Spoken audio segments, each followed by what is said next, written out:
I heard them in the kitchen. Again. Honestly, Richard, I don't understand why you stay with her. My mother-in-law, Patricia said. Her voice carried through our house. The modern colonial I designed and paid for. A man of your position deserves better. Tell me about it, mother. Richard's voice was thick with contempt. No man would want such a fat wife. I'm embarrassed to bring her to client dinners. I stood in the hallway, laptop in hand, listening to the same conversation I heard variations of for the past 3 years. Every Sunday, Patricia came for brunch. Every Sunday, they discussed my weight like I was a disappointing stock portfolio instead of a human being. You should have married Jessica Thornton, Patricia continued.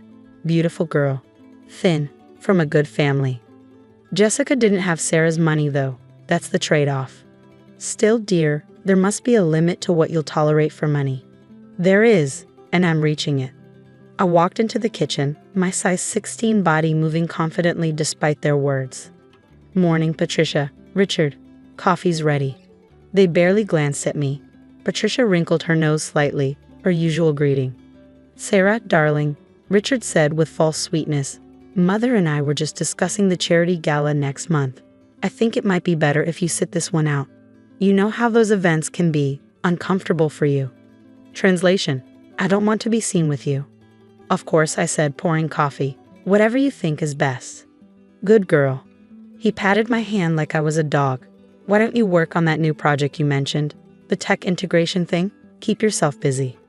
Actually, I finished that yesterday. The buyer signed the final contracts. Richard looked up, mildly interested. Buyer? What buyer? For the company, Novus Industries. I sold it. He laughed. Sarah, stop playing. Novus isn't for sale. It was. As of 9 a.m. yesterday, the sale is complete. $12 million. Final payment clears tomorrow. The laughter died. What are you talking about? We can't sell Novus without board approval. The board approved it, unanimously. I called a special meeting last week while you were in Miami with Jessica Thornton. Richard's face went white. Patricia's coffee cup paused halfway to her lips. You were in Miami with Jessica, Patricia asked her son. That's not important right now, Richard snapped. He turned to me, his expression shifting from shock to anger. Sarah, you can't sell our company without my consent. Our company? I said calmly. Let me clarify something. Novus Industries was founded 8 years ago by me, using $200,000 of my inheritance from my grandmother. I built it from nothing while working 80-hour weeks. You came along 3 years ago with your MBA and your connections and convinced me we should get married and that you'd help run the company. I made that company what it is. You showed up to board meetings and took clients to golf. I wrote the code. I secured the patents. I negotiated the contracts. I built the technology that made Novus worth $12 million. I sipped my coffee. And 2 years ago, when we got married, you insisted we keep finances separate. Remember? You said you were old-fashioned and wanted to maintain your independence. Sarah, what are you? That prenup you made me sign, the one your lawyer drew up, stated very clearly that all premarital assets remain separate property. Novus was my premarital asset. You have no legal claim to it. Richard stood up so fast his chair fell backward. You can't do this. I'll sue. I'll take you for everything. With what money, Richard? You stopped working when we got married. You've been living off my income for 3 years. Your bank account has $4,300 in it. I checked. Patricia finally found her voice. Richard, is this true? You have no money? Mother, stay out of this. Your father left you $2 million. Where is it? Richard's silence was answer enough. You spent it. Patricia's voice rose. $2 million in 3 years? I had expenses, a lifestyle to maintain. I'm a businessman. I needed to look successful. You needed to look successful while mocking your wife for her weight? I asked quietly. While calling her fat every Sunday? While cheating on her with Jessica Thornton in Miami? How did you? Your credit card statements, Richard. The ones that come to my email because I'm the primary account holder since you couldn't get approved on your own. Hotel rooms, dinners, jewelry, which I never received, so I assumed went to Jessica. Patricia looked like she might faint. Richard Andrew Morrison, you did not. It's not what you think. It's exactly what you think, I said. He's been having an affair for 8 months, with the thin, beautiful Jessica Thornton from the good family, the one you wished he married. I pulled out my phone and opened a folder. I have photographs, hotel security footage, credit card receipts, a very interesting video from his Miami trip that I'm sure you both prefer I not describe. You've been spying on me? Richard's face was purple now. I've been documenting evidence for divorce proceedings. There's a difference. I finished my coffee and set the cup in the sink. The sale of Novus closes tomorrow. $12 million will be transferred to my private account, the one you don't have access to. I've already moved my assets out of our joint accounts. You'll find about $3,200 in there, your contribution from the last 3 years, minus the $80,000 you spent on Jessica. Sarah, you can't. This is theft. It's asset recovery. My assets. My company. My money. I picked up my laptop. The divorce papers are on your desk in the study. I'm filing for dissolution based on adultery. Pretty straightforward. Where do you think you're going? Richard blocked my path to the door. Somewhere you'll never find me. Don't worry, I've left you the house, which I'm sure you'll realize you can't afford within about 3 months when the mortgage is due. Property taxes are due next month too. That's $18,000. Good luck. The house is in both our names. Actually, it's not. Check the deed. I bought this house before we married. You convinced me to let you live here, but I never added your name to the title. My lawyer made sure of that. Patricia stood up, wobbling slightly. Sarah, dear, let's not be hasty. Richard made mistakes, but surely we can work this out. Mrs. Morrison, you spent 3 years telling your son he deserves better than me. You've made comments about my weight, my clothes, my cooking, my career. You've made it crystal clear I'm not good enough for your precious son. I smiled. Congratulations, he's all yours now. I hope you two are very happy together. Sarah, please. Richard's voice changed, becoming pleading. I love you. The things I said, I was just venting. I didn't mean them. You meant every word, and you know what? You did me a favor. How? You taught me exactly what I'm worth, and it's a hell of a lot more than being married to a man who mocks my weight while spending my money on his mistress. I walked past him to the front door. Where are you going? Richard's voice cracked. I told you. Somewhere you'll never find me. I've already closed the sale on Novus. I've already moved my money. I've already hired the best divorce attorney in New York. By tomorrow morning, you'll have nothing except this house you can't afford and a mother who taught you that a woman's value is measured by her dress size. You can't do this to me. I can, and I did.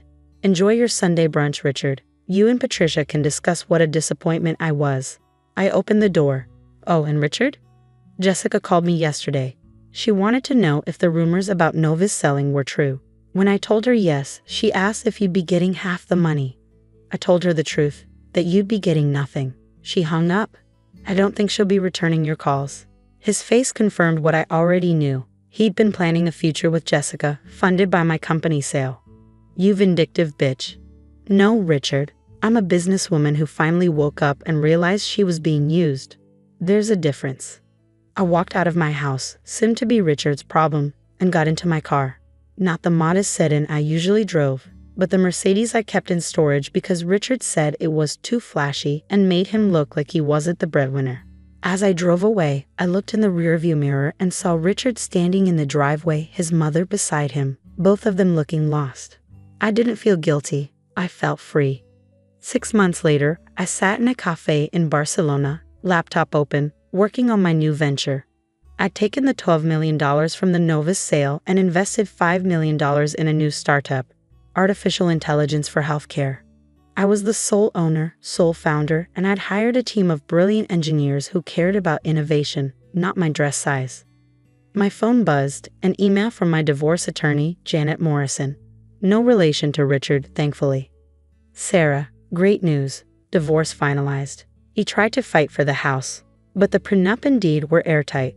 He's been ordered to vacate by the end of the month. He's also on the hook for his own legal fees, $75,000, which he can't pay. His lawyer has filed a lien against any future assets. Thought you'd enjoy knowing that. Also, Jessica Thornton is now dating the hedge fund manager. She and Richard are no longer in contact. Enjoy Barcelona, Janet. I smiled and closed the email. A man at the next table caught my eye. Pardon, but I couldn't help noticing your code. Are you a software engineer? I am. CEO of a new AI healthcare company, actually. Impressive. He extended his hand. I'm Dr. Carlos Mendoza. I work at hospital clinic. We're actually looking for AI solutions for patient data management. We talked for 2 hours about technology, about healthcare, about innovation. He never mentioned my weight, never looked at me like I was something less than. He just talked to me like I was interesting, intelligent, valuable. When we parted ways, he asked if I'd like to have dinner sometime, to discuss a potential business partnership, he said, then smiled. And because I'd enjoy getting to know you better. I'd like that, I said. That night, back in my Barcelona apartment, the beautiful place overlooking the Mediterranean that I'd rented for 6 months, I thought about Richard. About the years of comments about my weight, about feeling grateful that he'd chosen me despite my body, about working 80-hour weeks to build a company while he played golf and called me fat behind my back. And I thought about the $12 million sitting in my account, about the new company I was building, about the freedom of not having to listen to Patricia's criticism or Richard's contempt, about Carlos, who looked at me like I was exactly enough just as I was. I pulled out my phone and opened Instagram. Richard's profile was still public. His latest post was a selfie with the caption, "New beginnings. Difficult times make stronger men. Blessed entrepreneur comeback." I laughed out loud. He was rebranding his divorce and financial ruin as a personal growth journey. The comments were brutal. Didn't you lose everything in a divorce? Isn't this the guy whose wife left him broke? Heard your company got sold and you got nothing. That true? I didn't comment, didn't like or share, just closed the app. Richard's opinion of me, of my weight, my worth, my value, didn't matter anymore. I'd spent 3 years being told I should be grateful someone wanted me, that my body was shameful, that I was lucky to have a husband despite my size. And now I knew the truth. Richard was lucky to have had me. He just hadn't been smart enough to realize it. The man who called me fat was now living in his mother's basement, working at a car dealership, trying to pay off legal fees. The woman he called fat was drinking wine overlooking the Mediterranean, running a multi-million-dollar company and planning dinner with a handsome doctor who looked at her like she was exactly perfect. Funny how things work out. A year later, I received a message from Richard on LinkedIn. He'd been blocked everywhere else. "Sarah, I know I have no right to reach out, but I wanted you to know I'm in therapy, working through my issues, understanding how badly I treated you. I'm truly sorry. I was wrong about everything. You deserve so much better. I hope you're happy, Richard." I read it twice, then closed it without responding, not because I was angry, but because I simply didn't care.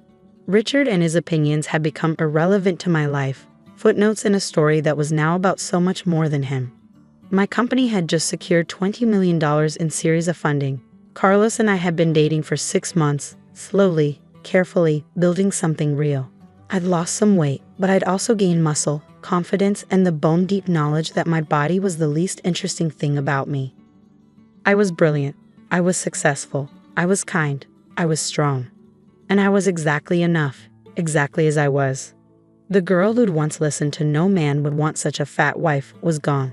In her place was a woman who knew her worth couldn't be measured by dress size or scale numbers. A woman who'd taken $12 million and her dignity and walked away from a man who confused her bank account with her value. A woman who learned that the best revenge isn't destruction. It's building a life so full, rich, and joyful that the person who hurt you becomes irrelevant. Richard thought he was marrying my money. He never understood he was marrying my genius. And when he lost me, he lost everything that actually mattered. I hope he figured that out eventually. But honestly, I was too busy living my best life to care.